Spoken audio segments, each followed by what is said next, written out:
South ఇండియాలోని అతి తక్కువ ధరలకి రత్నాలను అందించే ఏకైక సంస్థ 6JVR. హైదరాబాద్ నుంచి అమరావతి వెళ్ళాలనుకునే వాళ్ళకి ఇక పైన శుభవార్త. ఎందుకంటే విజయవాడ మీదుగా మళ్ళీ కృష్ణానది దాటి అమరావతిలోకి వెళ్లాల్సినటువంటి పని లేకుండా ఆంధ్రప్రదేశ్ ప్రభుత్వం తక్షణ చర్యలు చేపట్టింది. విజయవాడ వెస్ట్ బైపాస్కు సంబంధించినటువంటి బ్రిడ్జిని ఉపయోగించుకుని హైదరాబాద్ నుంచి నేరుగా అమరావతిలోకి రాకపోకలను ప్రారంభించేందుకు ప్రణాళికల్ని సిద్ధం చేసింది. ఒకసారి మనం ప్రణాళిక చూద్దాం. ఈ వెస్ట్ బైపాస్ ఏంటి, అది హైదరాబాద్ నుంచి విజయవాడ వెళ్ళేటువంటి రూట్ మ్యాప్కి ఏ విధంగా ఉపయోగపడుతుంది, దీన్ని విశ్లేషించేటువంటి ప్రయత్నం చేద్దాం. దాదాపు 48 కిలోమీటర్ల దూరం డిస్టెన్స్ని కవర్ చేస్తూ అటు గుంటూరు నుంచి ఇటు రాజమండ్రి వైపు వెళ్ళేటువంటి వాహనాలు విజయవాడ నగరంలో ట్రాఫిక్ రద్దీలో ఇరుక్కుపోయేటువంటి పరిస్థితి లేకుండా తయారు చేసినటువంటి ప్రణాళికే ఈ వెస్ట్ బైపాస్ రోడ్డు.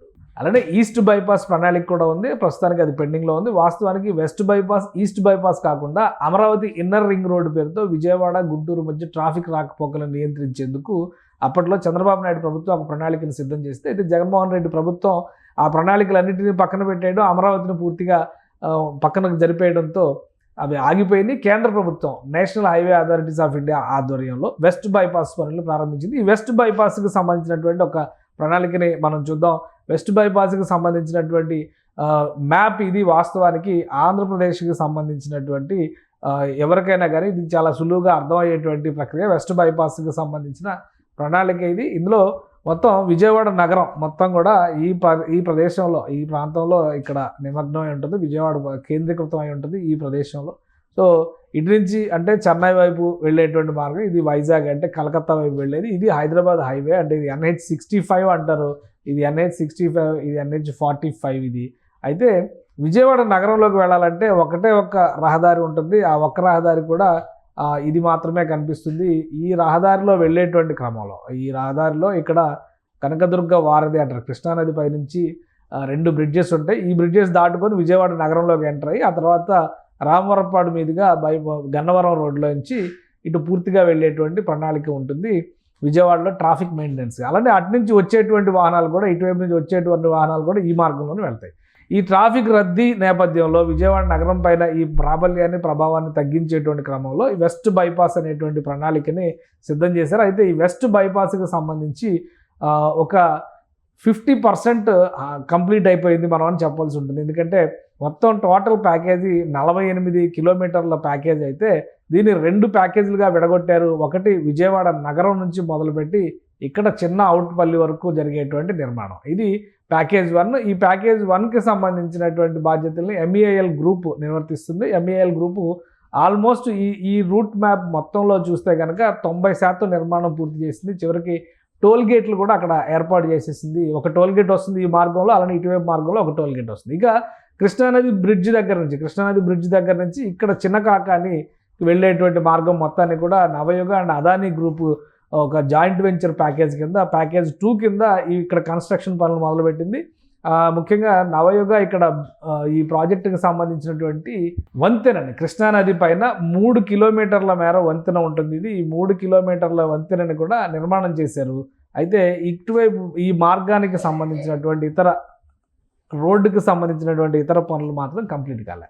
సో మొత్తం మీద రాష్ట్ర ప్రభుత్వం కొన్ని సమగ్ర అధ్యయనాలు చేసిన తర్వాత తీసుకున్నటువంటి ఫైనల్ కన్క్లూజన్ ఏంటంటే, ఈ ప్రాజెక్టుకి సంబంధించినటువంటి ప్యాకేజ్ 1 దాదాపు పూర్తయింది కాబట్టి అక్కడక్కడ ఉన్న నిర్మాణాలు పెండింగ్లో ఉన్న నేపథ్యంలో మొన్న సంక్రాంతి సీజన్లో హైదరాబాద్ నుంచి వచ్చేటువంటి వాహనాలు, ముఖ్యంగా రాజమండ్రి, వైజాగ్ వెళ్ళేటువంటి వాహనాలు ఇలా విజయవాడ నగరంలోకి రాకుండా రాజమండ్రి వెళ్లాల్సినటువంటి వాహనాలు, రాజమండ్రి లేదా ఏలూరు అటువైపు వెళ్ళేటువంటి వాహనాలన్నింటినీ కూడా ఈ వెస్ట్ బైపాస్ ఈస్టర్న్ పార్ట్ నుంచి రాకపోకలకి రాష్ట్ర ప్రభుత్వం ఏర్పాట్లు చేసింది. పోలీస్ యంత్రాంగం ఇక్కడ ఉన్నటువంటి అక్కడక్కడ కొన్ని గ్యాప్స్ ఉన్నాయి కన్స్ట్రక్షన్కి సంబంధించి, అయినా కానీ ఇక్కడ రాకపోకలకి అనుమతించారు. దీంతో విజయవాడ నగరం మీద హైదరాబాద్ నుంచి వచ్చేటువంటి రాకపోకలకు సంబంధించినటువంటి ప్రెషర్ పెద్దగా పడకుండానే రిలీఫ్ దొరికినట్టుగా అయింది. సో ఈ అంశాన్ని దృష్టిలో పెట్టుకొని రాష్ట్ర ప్రభుత్వం మరొక ప్రణాళికని సిద్ధం చేసింది. ఎందుకంటే ఇక్కడ నిర్మాణంలో ఉన్నటువంటి కృష్ణా బ్యారేజీ, ఇక్కడ కృష్ణా నది పైన కడుతున్నటువంటి బ్యారేజీ, ఆ తర్వాత వెంకటపాలెంలో వెంకటేశ్వర స్వామి గుడి అంటే సీడాక్సిస్ రోడ్డు పైనుంచి కూడా, సీడాక్సిస్ రోడ్డు ఈ ప్రాంతంలో వస్తుంది. ఇది కృష్ణానది. ఈ ప్రాంతం మొత్తం కూడా ఈ బ్లూ కలర్లో ఉన్నదంతా కూడా కృష్ణానది. సో ఇక్కడ బ్రిడ్జ్ నిర్మాణం జరిగితే ఈ ప్రదేశంలో వచ్చేటువంటి మార్పులు చేర్పుల వలన జరిగేటువంటి ప్రధానమైనటువంటి అంశం ఏంటంటే ఇక్కడ వెంకటపాలెం దగ్గర వెంకటేశ్వర స్వామి గుడి ఉంది అమరావతి ప్రాంతంలోకి వస్తుంది. ఇది మొత్తం కూడా అమరావతి నగరం, అమరావతి ప్రాంతంలోకి వచ్చేటువంటి ప్రదేశం ఇది.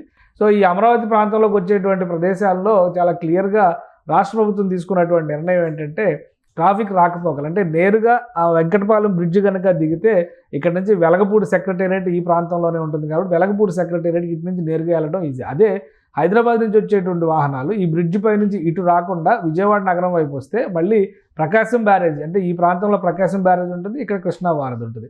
ట్రాఫిక్ రద్దీని దృష్టిలో పెట్టుకొని ఇక్కడ నుంచి మళ్ళీ తిరిగి ఈ లోపలికి రావాల్సిన పరిస్థితి ఉంటుంది. సో అలాంటి పరిస్థితి లేకుండా ఉండడం కోసం రాష్ట్ర ప్రభుత్వం ఒక కీలకమైనటువంటి నిర్ణయం తీసుకుంది. బ్రిడ్జ్ వరకు పనులు దాదాపుగా పూర్తయ్యాయి అనేటువంటి సంకేతాలు వస్తున్నటువంటి నేపథ్యంలో రాష్ట్ర ప్రభుత్వం తీసుకున్నటువంటి నిర్ణయం ఏంటంటే ఈ రాకపోకలకు సంబంధించి ముఖ్యంగా ఇందులో వెళ్ళేటువంటి క్రమంలో ఈ బ్రిడ్జి ఇది మార్గం మనం ఒకసారి చూస్తే కనుక ఇక్కడ ఈ ఇప్పుడు రెడీ అయినటువంటి రహదారి వ్యవస్థను ఒకసారి మనం పరిశీలించి చూస్తే కనుక ఇది విజయవాడ దగ్గర ఉన్నటువంటి రోడ్ అంటే ఇక్కడ నుంచి గన్నవరం వైపు వెళ్ళేటువంటి వాహనాలు అవన్నీ కూడా ఇక్కడ నుంచి వెళ్తాయి. ఈ రోడ్డు ఈ రహదారి మార్గాన్ని మీరు ఒకసారి చూస్తే ఇది అర్థం చేసుకోవచ్చు. సో ఎలా అయితే ఈస్ట్ సైడ్కి యాక్సెస్ ఇచ్చి రాజమండ్రి, ఏలూరు అలానే విశాఖ వెళ్ళేటువంటి వాహనాలకి మళ్లింపు చేశారో అదే తరహాలో అమరావతికి వెళ్ళేటువంటి వాహనాలకి ఇదే బ్రిడ్జ్ దగ్గర నుంచి కృష్ణా బ్యారేజ్ పనులు దాదాపుగా పూర్తయినటువంటి సంకేతాలు ఉన్న నేపథ్యంలో ఇక్కడ నుంచి ఆ వాహనాలను నేరుగా అమరావతిలోకి అనుమతించాలనేటువంటి ఆలోచన రాష్ట్ర ప్రభుత్వం చేస్తున్నట్టుగా తెలుస్తుంది. ఇదే కనుక సాకారం అయితే అమరావతి నగరంలోకి వెళ్ళేటువంటి క్రమంలో దాదాపు 20 నుంచి 35 కిలోమీటర్ల దూరం కలిసి వచ్చేటువంటి అవకాశం ఉంది హైదరాబాద్ నుంచి అమరావతి ప్రాంతానికి వెళ్ళాలనుకునేటువంటి వాహనదారులకి. సో ఈ అంశాన్ని దృష్టిలో పెట్టుకుని రాష్ట్ర ప్రభుత్వం ఇప్పుడు పెద్ద ఎత్తున ప్రణాళికల్ని సిద్ధం చేసుకునేటువంటి ప్రయత్నాల్లో ఉంది. నేరుగా అక్కడ నిర్మాణం జరుగుతున్నటువంటి ప్రదేశాలు, నిర్మాణంలో ఉన్నటువంటి ఇతర అంశాలు దృష్టిలో పెట్టుకొని ట్రాఫిక్ క్లియరెన్స్ కోసం కొన్ని జాగ్రత్తలు తీసుకున్నారు. అండర్ కన్స్ట్రక్షన్లో ఉన్నటువంటి ప్రదేశాల దగ్గర మాత్రం ప్రమాద హెచ్చరికలకు సంబంధించినటువంటి సంకేతాలు పెట్టాలనేటువంటి డెసిషన్ తీసుకున్నారు. విజయవాడ మీదుగా వెళ్లకుండా ఏలూరు, రాజమండ్రి వైపు వాహనాలను మళ్లించేటువంటి క్రమంలో అక్కడ పోలీస్ ఎస్కార్ట్ను ప్రత్యేకంగా పెట్టి వాహనదారులు ఇబ్బందులు పడకుండా ముఖ్యంగా రాత్రి వేళల్లో అక్కడ కొంత సగం కన్స్ట్రక్షన్ చేసి ఉన్నటువంటి గుంతలు కానీ ఇతర ఆటంకాలు కానీ తగులుకోకుండా ఉండేందుకు ప్రత్యేకమైనటువంటి ఏర్పాట్లు చేశారు. అదే తరహాలో ఇప్పుడు అమరావతి వైపు కూడా ఏర్పాటు చేయాలనుకున్నారు. బ్రిడ్జ్ పని దాదాపుగా 90-95% పూర్తయినట్టుగా సమాచారం వస్తుంది. ఈ నేపథ్యంలోనే అధికార యంత్రాంగం దీని ఒక ప్రత్యామ్నాయ ప్రణాళిక కింద రాష్ట్ర ప్రభుత్వానికి సూచించింది. హైదరాబాద్ నుంచి అమరావతికి రాకపోకలు కూడా ఎక్కువగానే ఉండేటువంటి అవకాశం ఉంటుంది కాబట్టి ఈ రహదారిని వీలైనంత వేగంగా పునరుద్ధరించి దానికి అక్కడ అవకాశం కల్పించాలి. ఇది ఒక రకంగా చెప్పాలంటే ఇది పూర్తిగా కొత్త మార్గం అవుతుంది. ఈ కొత్త మార్గాన్ని వీలైనంత వేగంగా వినియోగంలోకి తీసుకురావాలని ఆంధ్రప్రదేశ్ ప్రభుత్వం ప్రయత్నాలు చేస్తుంది. ఇదే జరిగితే విజయవాడ నగరంలో ట్రాఫిక్ రద్దీ సమస్య చాలా వరకు తగ్గుతుంది. అలానే గుంటూరు నుంచి ఎయిర్పోర్ట్కి వెళ్ళాలనుకునేటువంటి వాళ్ళు ఈ రహదారి నుంచి వాస్తవానికి ఈ రహదారి మొత్తం కన్స్ట్రక్షన్ కంప్లీట్ అయితే కనుక చిన్నకాకాని నుంచి పూర్తిగా కృష్ణా బ్యారేజ్ కొత్తగా కట్టబోయేటువంటి ఈ మార్గంలో వెస్ట్ బైపాస్లో కట్టబోయేటువంటి బ్యారేజ్ మీదుగా గన్నవరం ఎయిర్పోర్ట్ సమీపానికి వెళ్ళడానికి అవకాశం ఉంటుంది. కానీ మొదట ప్రారంభించాల్సినటువంటి ప్రణాళిక చివరిలో ఉంది కాబట్టి ప్యాకేజ్ 2లో ఎండింగ్లో ఉన్నటువంటి ఎన్ఆర్ఐ హాస్పిటల్ దగ్గర అండర్ కన్స్ట్రక్షన్లో ఉన్నటువంటి రహదారులకు సంబంధించి ఇంకా పనులు చాలా పెండింగ్లో ఉన్నాయి. సో బ్రిడ్జికి సంబంధించి తుది మెరుగులు దిద్దితే కనుక ఆ ప్రాంతంలో అంటే కృష్ణానది నుంచి దాదాపు 7 కిలోమీటర్ల అవతలకి హైదరాబాద్ నుంచి వెళ్ళేటువంటి వాహనదారులు అక్కడ ల్యాండ్ అయ్యేటువంటి అవకాశం ఉంటుంది. దీనివలన నేరుగా అమరావతి సెక్రటేరియట్లోకి వెళ్ళేటువంటి పనులు చూసుకోవాలనుకునే వాళ్ళు, అమరావతి ప్రాంతానికి వెళ్ళాలనుకునే వాళ్ళు, ఒకవేళ గుంటూరుకు వెళ్ళాలనుకున్నా కానీ కొంతవరకు అక్కడ షార్ట్ కట్స్ అంటే ఇంకా సరైనటువంటి రహదారులు లేవు కాబట్టి ఆ దారులపైన అవగాహన ఉన్నవాళ్ళు వెళ్ళడానికి కొంత అవకాశం ఉంటుంది. లేదు సురక్షితమైనటువంటి ప్రయాణం చేయాలంటే హైవే మీద నుంచి వెళ్ళాలి. కానీ అమరావతికి వెళ్ళాలంటే మాత్రం ఈ కృష్ణానది పైన 3వ బ్రిడ్జ్, ఎందుకంటే ఈ ప్రాంతంలో కనకదుర్గ వారధి ఉంది, అలానే ప్రకాశం బ్యారేజ్ ఉంది. అది కాకుండా ఈ వెస్ట్ బైపాస్ బ్రిడ్జ్ కూడా అందుబాటులోకి తీసుకురావడానికి అధికారులు పెద్ద ఎత్తున కసరత్తు చేస్తున్నారు. రాష్ట్ర ప్రభుత్వం కూడా దీనికి గ్రీన్ సిగ్నల్ ఇచ్చినటువంటి నేపథ్యంలో సిఆర్డీఏ అధికారులు కూడా ఎక్కడైతే ఈ బ్రిడ్జ్ ల్యాండ్ అవుతుందో ఆ పరిసర ప్రాంతాలన్నింటినీ కూడా ఎలాంటి ఆటంకాలు లేకుండా అట్ ద సేమ్ టైం కాస్త బ్యూటిఫికేషన్ చేయడం ద్వారా అమరావతి నగరంలోకి అంటే రాజధాని నగరంలోకి ఎంటర్ అయ్యేటువంటి అనుభూతిని కల్పించేందుకు తీసుకోవాల్సిన జాగ్రత్తలపైన కూడా అధికారులు కసరత్తు చేస్తున్నారు. సో హైదరాబాద్ నుంచి వెళ్ళాలనుకునే వాళ్ళు అతి త్వరలోనే నేరుగా అమరావతిలోకి అంటే గొల్లపూడి నుంచి రైట్ టర్న్ తీసుకుంటే కృష్ణానది 3వ బ్రిడ్జ్ మీదుగా అమరావతిలోకి నేరుగా గ్రాండ్ ఎంట్రీ లభించేటువంటి అవకాశాలు అతి సమీపంలోనే కనిపిస్తున్నాయి. సుమన్ టీవీలో మీ పర్సనల్ అండ్ బిజినెస్ ప్రమోషన్స్ కోసం కింది నెంబర్కి కాంటాక్ట్ చేయండి.